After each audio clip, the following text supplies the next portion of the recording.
Morning, Paul. How's Paul? Pete. Oh, dear. What's the problem? Promise not to laugh. No, I won't laugh. Honest. I'm homesick. If anybody wants me, Polly, I shall be in the River Thames. River Thames, right-ho, dear. Any particular stretch? She's been like that all morning. Got out of bed the wrong side. Oh, yeah? Whose? Yeah, I wouldn't move that. No, she'll be back any minute.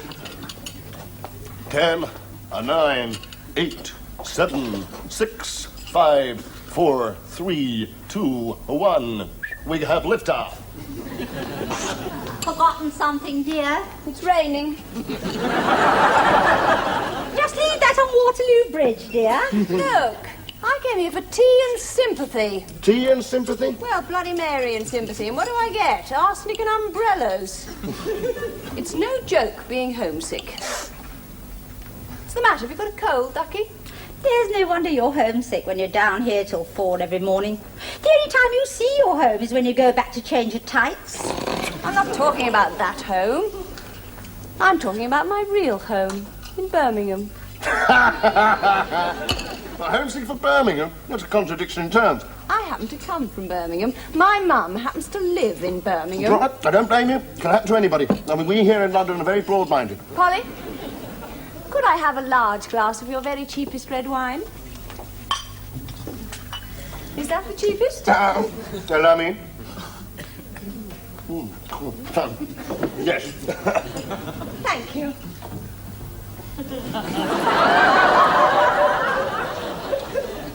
You were saying about Birmingham.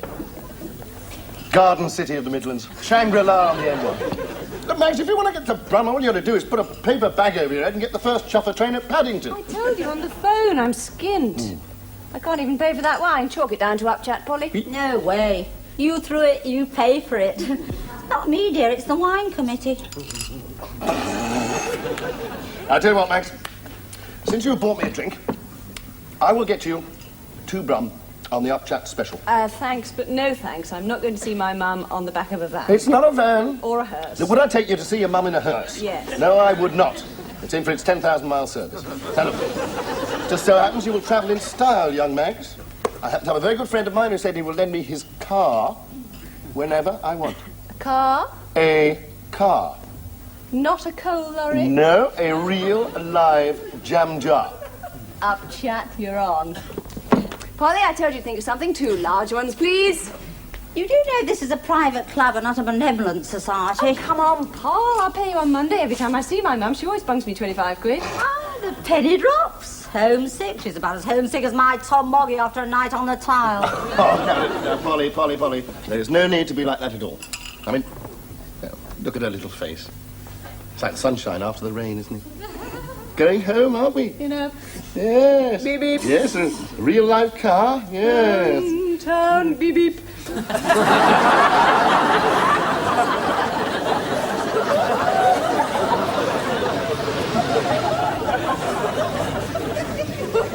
who is the kind friend who lent you this? A goldfish? He's an antique dealer. That figures.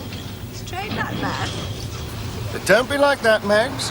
Got you onto the motorway, didn't I? I don't know how. What did you say to that policeman? Told him it was a mobile breathalyzer for juggernauts. How long before this dodging car gets us to Birmingham? If the wind keeps behind us, about 6 hours. 6 hours? If you pedal as well, I'll get you there in 5.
Thanks, Janice. Yes, thanks, Mum. I saw ever shot of funny cars, like a big bubble.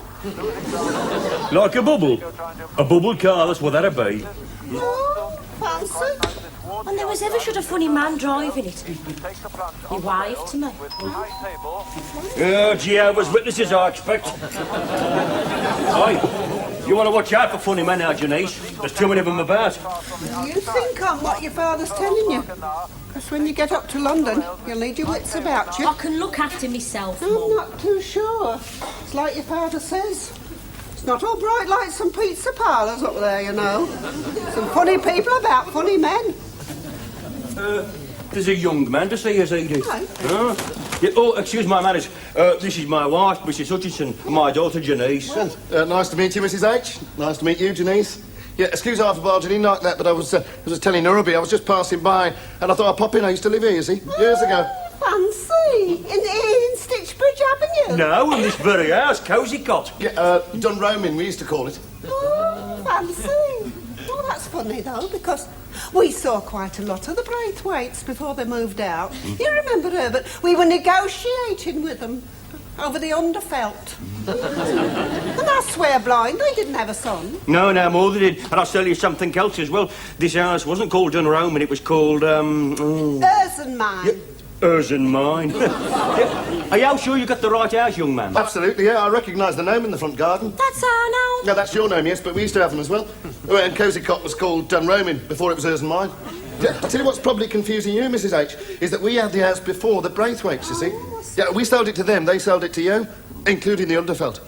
I'll tell you what, Mr. and Mrs. H, you know the very underfelt I dribbled on as a little babby is underneath that carpet. It's a very emotional moment for me, this.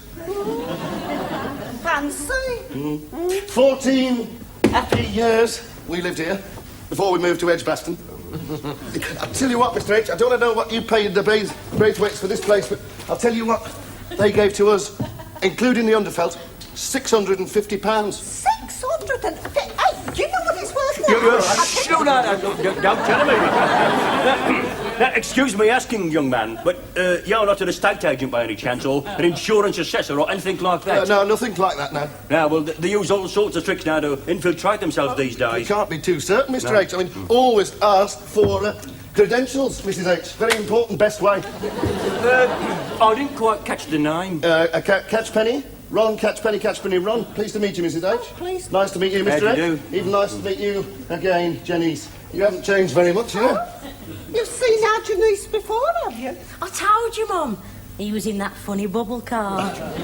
Oh, was he indeed, was he? Now then, young man, I'm going to mention a name to you. I'm going to ask if you remember it. Turnbull. Turnbull. Yes, I do, very well. You remember Mrs. Turnbull from 23? Yeah, I lived next door to number 21. Yeah, used to have a ginger cat. That's right. And the daughter, Margaret Rose. Margaret Rose. I used to pull her pigtails. And would you like to meet Mrs. Turnbull again and talk about old times, bearing in mind that she's got a very good memory? Well, I'd love to. You'd like nothing better. Right, I'll go fetch you. No, I mean, Herbert. Well, I'm sure Mr. Catchpenny doesn't want to be left alone with two defenceless women. I mean, why don't you send our Janice? Right, Janice, would you go get Mrs. Turnbull? Tell her an old neighbour's turned up. So, well, how's Mrs. Turnbull keeping these days? Oh, very well. Good. And Very well. Henry? Henry who? Well, the ginger cat. She hasn't got a ginger cat. Well, no, I don't suppose she has now. You know, I mean, let's think it was, 13 years old when I knew it. It'd be over 30 by now, wouldn't it? Besides, you know, it got run over by a buzz. 48A. I'll tell you another thing, you know. It was not Mrs. Turnbull's cat. It belonged to the Rumbelows. Who's Mrs. Rumbelow? Well, the little lady, you know, with the fat, hairy legs. Used to live in number 21 before the Melvins. The Melvins. The Melvins. That's right. Don't prompt him. Now, you man, how many bedrooms did this house have when you lived in here? 3. That's the one at the front with the squeaky door. Oh, fancy. That's our Janice's room now. Like to see that very much. Look, not so fast. All these types of houses have got 3 bedrooms, and that doesn't prove nothing. Right, I'll give you another one. Now then, as you go out of this door, which way's the kitchen? Well, that's very... Mrs. Turnbull's coming over as soon as the faggot and pies them out the oven. But guess who I brought back my mum? Come in, stranger. Margaret Rose! Hey, wait! Look who's here! Hello, Margaret Rose. What are you doing here? Well, you see, she remembers him. Look, hold your horses, Eddie. Now, Margaret Rose. You sure that you know him? Well, of course I know him. Ron Catchpenny. You remember the name? Ron Catchpenny, yes! Hi, Ron. Oh, I'm great, Margaret Rose.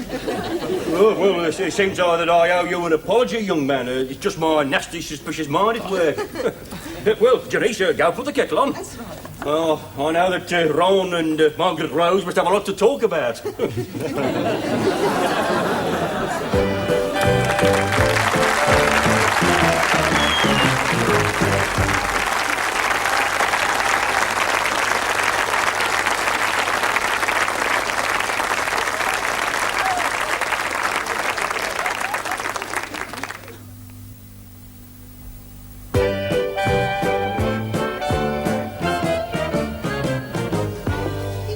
Quite like old times for you two. Yes. Well, it certainly is, Mrs. H.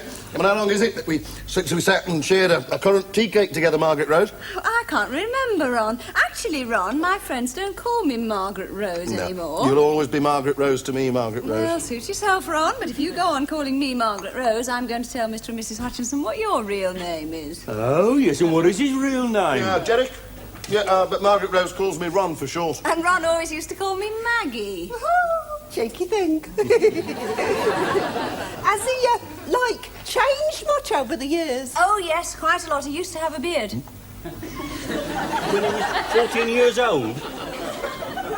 He was very precocious. Yeah, what Margaret Rose is thinking about is when we were in the school play, you see. I played second Mandarin in the Crimson Coconut. I was just telling Mr. and Mrs. H how I used to, pull your pigtails. I never had pigtails. Well, I used to pull something. Hey, Margaret Rose, you think your mother will remember me? My mother? Well, I really don't know. Ron, we'll have to see how it goes, won't we? It's really more a case of whether Ronnie will remember your mother. He keeps mixing her up with Mrs. Rumbelow. Mrs. Rumbelow? Yes. We were talking about Henry. Oh, Henry! Didn't he join the Navy? No, dear. He was run over by a number 48 April. He's buried in the Rumbelows garden, or what used to be the Rumbelows garden is now the Melvins garden. How do you come to know the Melvins? No, I don't know the Melvins. They moved in after the Braithwaites. Oh, that's right. We sold them our Underfelt. The Melvins? No, the Braithwaites. There you are, Edith. I told you that I've plenty to talk about. Ron here was saying that he'd like to see your bedroom. Why don't you take him up there now, dear, while we're waiting for Mrs. Turnbull? I'd love to. Come on, Ron.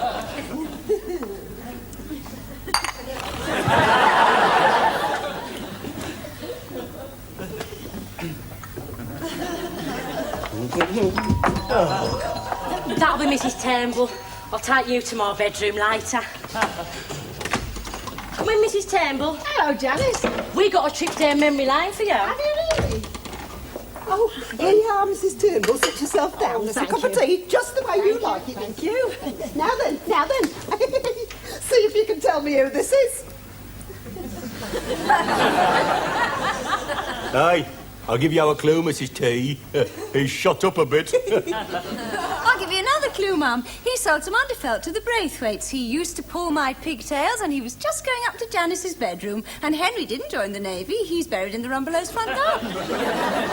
Are you on drugs? No, Mum, I'm just a little overwrought at seeing Ron again so unexpectedly. There's a lot of them on drugs in London. Amphetamines. You'll have to watch your Janice when she starts to live there. Or shall, Mrs. Turnbull? Shall. Don't you remember Ron then, Mrs. Turnbull? Ronno? Ron Catchpenny. Never heard of him. Oh, of course you'd have, Mrs. T. He used to live here before the Braithwaites. He used to live here in this house before the Braithwaites. No, he didn't. There were no catchpennies in this avenue. The people before the Braithwaites were the Tomlinsons. That's right. The people before the Braithwaites were the Tomlinsons. Your move, Gordon. Right. Gordon, the little boy who used to pull my pigtails, which I didn't have, was called Gordon Tomlinson. Tomlinson. Yeah, well, I had to change my name, you see. Yes, you told us. From Derek. No, from Tomlinson. Yeah, this was after Dad's trial. You know, we don't like talking about it all that much. You don't mean to say you're Gordon Tomlinson? Thank you, Mrs. H. So, you're going up to London, Janice? That's right, Ron. I mean, Gordon. Student teacher. What? Small world? I'm a teacher too. Yeah, Clog Lane Comprehensive. We'll have to get together and exchange some notes. Oh, that'll be nice. You can keep an eye on her. Yeah, pleasure. Hey, I'll tell you what, Mr. H, you know, there's a lovely little club up there, much frequented by the teaching fraternity, called Polly's Club. You can always find me there.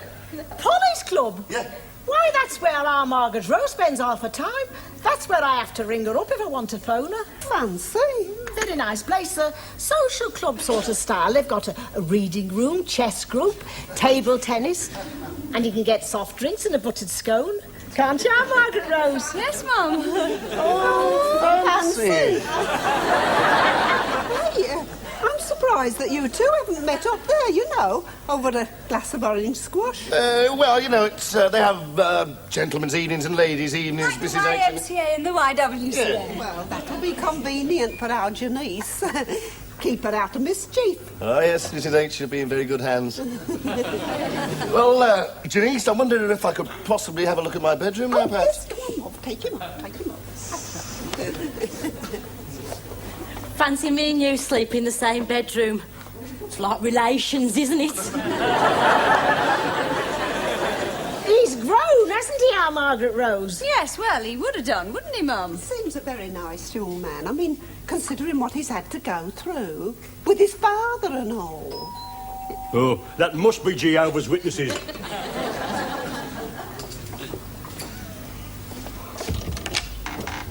Oh, good afternoon. Sorry to bother you. I knew I was in the district. I used to live in this house. Yeah, Tomlinson's the name. Oh, well, come in, Mr.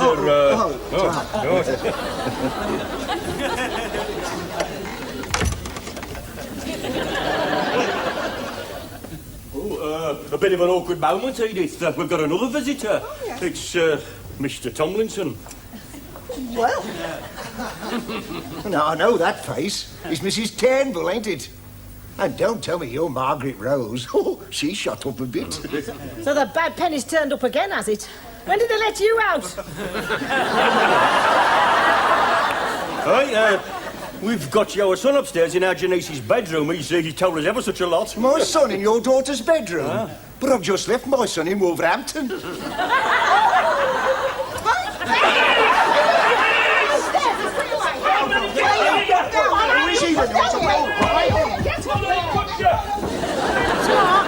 Thank you. See you soon. Sorry. Hey, what's the matter, man? I want to work with you, okay? He's doing a funny motor car. Come here. Come right with you.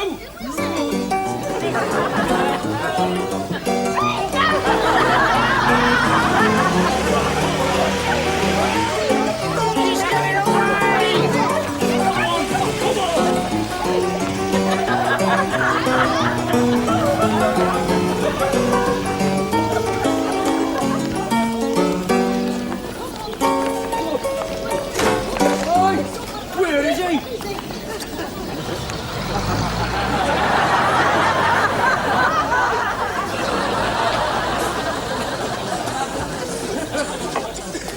Maggie, Don't speak to me. Do not utter a single syllable in my I was presence. just going to offer you a drink. Then do it in sign language. Oh, come on. Meg.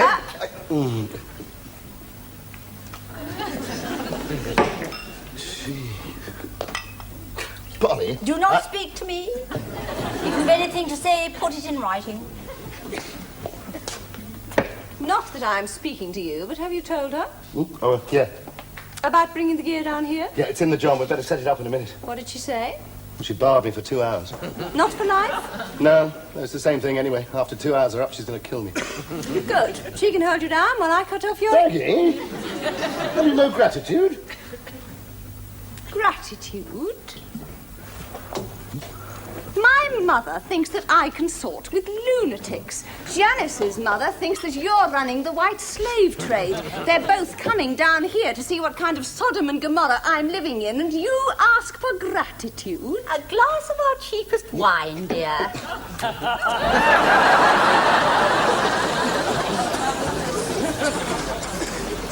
Excuse us. It must be ladies' night then. That's lucky. Otherwise it could have been embarrassing, couldn't it? Oh, it's quite cosy when you get inside, Emma. Oh, it's bright, isn't it? Oh, there's our Margaret Rose over there. Hello, Mrs. Hutchinson. Hello, Gladys. This is Polly. Pleased to meet you. Tea, drinking, chocolate or milkshakes? Saying thank you. Not now we've seen it's a nice, quiet, respectable place. Hey, there's just one thing. You've got a member called Ron Catchpenny.